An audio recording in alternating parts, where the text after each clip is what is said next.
continuación vamos a tener la presentación. Gracias.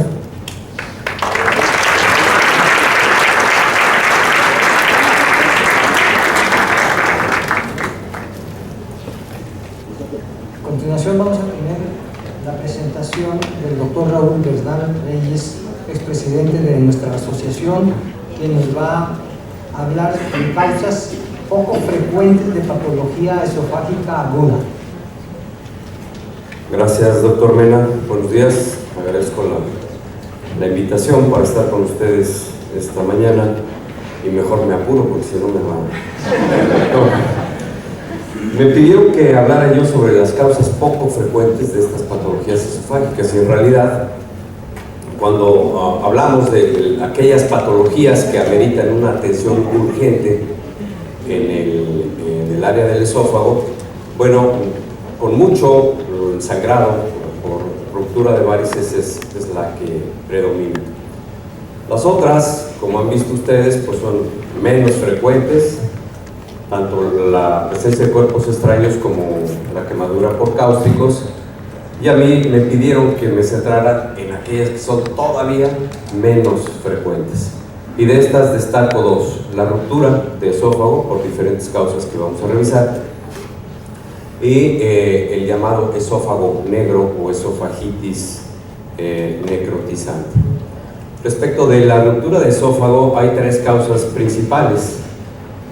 Con mucho, más de la mitad de los casos son de tipo iatrogénico, y aquí sí hay que empezar a poner atención porque mucho tiene que ver con estos nuevos procedimientos o incluso con antiguos procedimientos endoscópicos que se intentan por personas que no están debidamente capacitadas. En términos generales, las causas traumáticas y las espontáneas, bueno, son bastante similares. Importante considerar o decirles a ustedes que esta es una emergencia, sí, que puede ser tan grave como una mortalidad entre el 10 y el 40% de los casos. Y esto se debe a que cuando ocurre esta perforación, y mucho va a depender del tamaño de la misma, las complicaciones infecciosas, la mediastinitis y el choque séptico son la causa de muerte en la mayoría de estos casos cuando tienen el curso fatal. En cuanto a la ubicación de la ruptura, lo más común es que ocurra a nivel del tórax, poco menos frecuente en el esófago ya intraabdominal y mucho menos frecuente en el esófago en su porción más alta. El tratamiento, más de la mitad de los casos, amerita un tratamiento quirúrgico. En algunas ocasiones se ha podido resolver mediante la instalación de prótesis esofágicas, y una mínima porción de casos, algo así como el 14%, se refiere que si la perforación es pequeña se podría manejar de manera conservadora siempre y cuando no haya datos de infección. Los factores que más se asocian con estos casos fatales son el llamado síndrome de Borja-B, que vamos a ver más adelante, y por supuesto las complicaciones infecciosas. Cuando estas se presentan, estamos ante un caso extremadamente grave. Esta es una revisión y un metaanálisis. Créanme que no es muy abundante la bibliografía sobre este tema, pero por lo mismo se los presento porque analiza varios trabajos en los que se reúnen poco más de 3,000 casos de estas complicaciones. Y vean que significa la gravedad de esta estancia prolongada. En promedio, en estos 3,000 casos que les presento, fue más de un mes de hospitalización, lo cual quiere decir que muchos de estos casos o muchos de estos días fueron en terapias intensivas, dada la gravedad de las complicaciones. Respecto a la asociación entre los casos fatales y el sitio de la lesión, otra vez aquí destaco la presencia de cuando la perforación ocurre a nivel intraabdominal, es mayor la mortalidad, menor grado cuando ocurre en tórax y mucho menos cuando es a nivel cervical. La asociación entre esta mortalidad y la perforación o la etiología por cuerpos extraños es del 2%, cuando es iatrogénica del 13%, y otra vez un poco más alta la asociada a la perforación espontánea o síndrome de Borja-B. En cuanto al tiempo, este es un punto muy importante. La mortalidad está muy relacionada con el tiempo de atención de estos casos. Cuando la atención se ofreció menos de 24 horas antes de ocurrido el evento, la mortalidad fue poco más del 7%, pero cuando la atención se ofreció después de 24 horas, prácticamente se triplicó la mortalidad. Y entonces uno de los mensajes importantes es la atención oportuna de estos casos. Hoy en día los endoscopistas son cada vez más atrevidos, digámoslo de esa manera. Hay nuevas técnicas endoscópicas tan impresionantes como esta que ven ustedes, que hay que perforar el esófago para hacer por ahí un tratamiento para acalasia. Y si esto no se hace con el debido cuidado y con el instrumental necesario, bueno, pues las complicaciones se van a empezar a presentar. Se habla de una frecuencia de complicaciones solamente por procedimientos endoscópicos entre el 0.1 y el 0.4%, de acuerdo a estos autores. Las condiciones clínicas que más se asociaron a estas complicaciones en estos casos fue, bueno, la presencia de cáncer, porque a veces, bueno, la presencia del tumor impide una buena visibilidad, una buena distensibilidad del órgano, y entonces, si no se tiene el debido cuidado, pueden ocurrir estas complicaciones tan graves. Por supuesto, otro tipo de estenosis como acalasia o la estenosis péptica, o la presencia de enfermedades de orden sistémico como la esclerodermia, o bien cuando hay hernias hiatales de gran tamaño, pueden modificar la estructura anatómica, y si no se tiene la debida experiencia, pues también puede haber problemas. Les mencionaba yo respecto al síndrome de Borja-Vesto, tiene ya casi 300 años que fue descrito, y tiene desde el punto de vista clínico una triada muy típica y muy característica, que es la presencia de vómito intenso, es lo que precede a la ruptura del esófago, la presencia de dolor torácico y el enfisema subcutáneo que podrían ustedes ver aquí en esta zona. También puede haber neumomediastino, que está señalado con estas flechas que ven ustedes por ahí, y destaco en este momento la importancia que tiene, la gran utilidad que tiene un procedimiento tan antiguo como la radiografía simple, y que sigue siendo hoy en día vigente, particularmente en estos casos.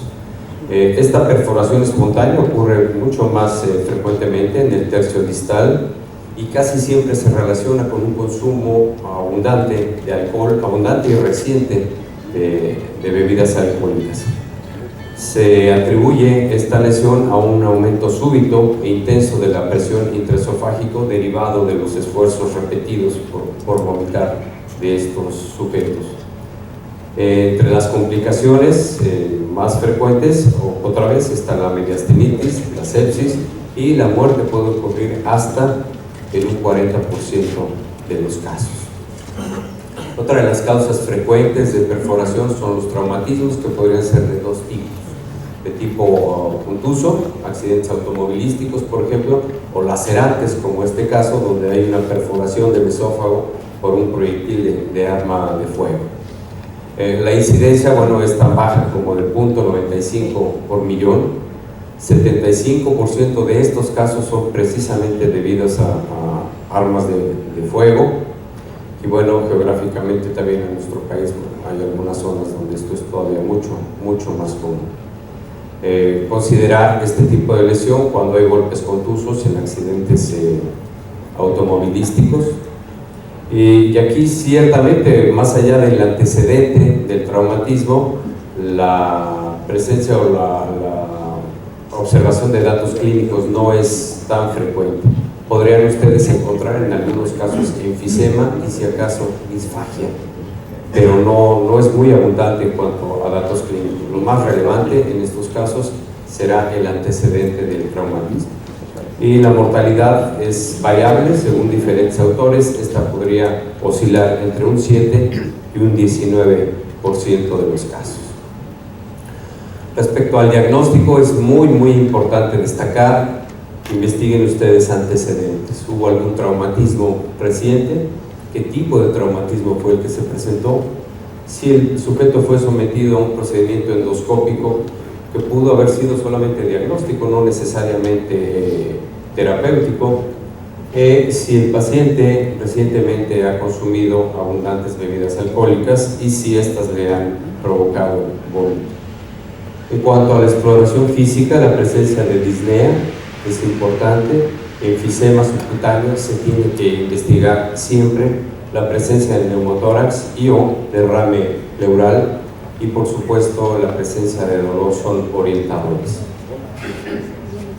Respecto de las imágenes, les mencioné ya la importancia que puede tener una radiografía simple de tórax y algunas técnicas modernas de tomografía y de resonancia magnética pueden agregar información relevante en algunos casos que pudieran dejar todavía por ahí alguna duda. La endoscopía, por supuesto, que también tiene un papel importante y en algunos casos nos puede ubicar perfectamente el sitio y el tamaño de la lesión. Entre los síntomas o datos clínicos más frecuentes que debemos necesariamente que investigar en estos casos: dolor torácico, fiebre, disnea, enfisema, neumomediastino, náuseas y vómito, y por supuesto el neumotórax o el derrame pleural. Respecto del tratamiento de esta patología, bueno, les mencionaba yo que hay tres tipos: el quirúrgico, que es el que predomina, el endoscópico y el conservador. ¿Cuál se va a utilizar? Bueno, pues eso va a depender de estas condiciones: el sitio de la lesión, la magnitud de la fuga que esté ocurriendo, las condiciones generales en las que se encuentra el paciente, si tiene otras comorbilidades que estén comprometiendo su estado general de salud, el tiempo que haya transcurrido entre el evento y la atención que se le está dando, y por supuesto algo muy importante, la infraestructura y la capacitación del personal que lo está atendiendo. Si no tenemos los recursos o la experiencia suficiente para manejar estos casos, estos pacientes deben de ser trasladados a un lugar donde sí se tenga estas condiciones. Respecto al llamado esófago negro, también se le conoce como una esofagitis necrotizante porque en su fisiopatología se le atribuye a un problema de isquemia o de hipoperfusión tisular. Y miren ustedes, esto es tan raro que se dice que hay algo así como 90 casos reportados hasta el momento a nivel mundial. Es más frecuente en hombres y algunos factores asociados son comunes o predominan en este grupo de pacientes: edad avanzada, el antecedente de enfermedad cerebrovascular, la presencia de alcoholismo, desnutrición, diabetes mellitus, insuficiencia renal crónica, trauma, y por ahí recientemente se ha atribuido también que algunos de estos casos podrían estar asociados a un abuso reciente de antibióticos o combinaciones de ellos. El cuadro clínico habitualmente se puede manifestar por dolor retroesternal y disfagia. Puede haber sangrados que se manifiesten como hematemesis y melena, y el diagnóstico se hace básicamente por endoscopía con lesiones tan características como estas que les muestro aquí, donde prácticamente toda la superficie de la mucosa ha sido afectada.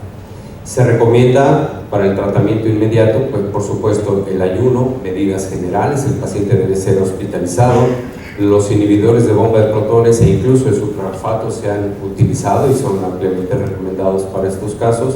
Por supuesto, la presencia o la profilaxis de antibióticos es recomendable en estos casos, y en los casos que lo requieran, bueno, será necesaria la hemotransfusión.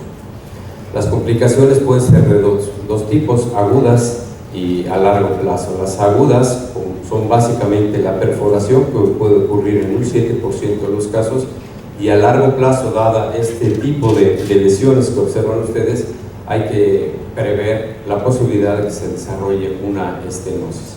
La mortalidad es elevada, entre un 15 y un 35%, sin embargo, aquellos que sobreviven se dice que pueden tener un buen pronóstico a largo plazo. Para concluir entonces, recordar que estas tipo de lesiones en general pues son muy poco frecuentes, por fortuna. Destacan de estas la ruptura, que puede tener diferentes etiologías, y el esófago negro. El diagnóstico se basa siempre, como la clínica en general, en una muy buena semiología y una cuidadosa exploración física. La radiografía sigue siendo un arma muy importante desde el punto de vista diagnóstico, y cuando hay duda, bueno, se puede complementar, les decía yo, con algunas modernas técnicas de tomografía o de resonancia. La endoscopía también tiene en algunos casos su indicación. El tratamiento va a estar sujeto a múltiples variables, por lo cual cada caso debe ser individualizado. De qué manera se va a hacer y si vamos a dar un tratamiento médico, un tratamiento endoscópico o bien un tratamiento quirúrgico. En términos generales, la mortalidad es alta y aumenta en la medida en la que se difiere la oportunidad en el diagnóstico. Muchas gracias.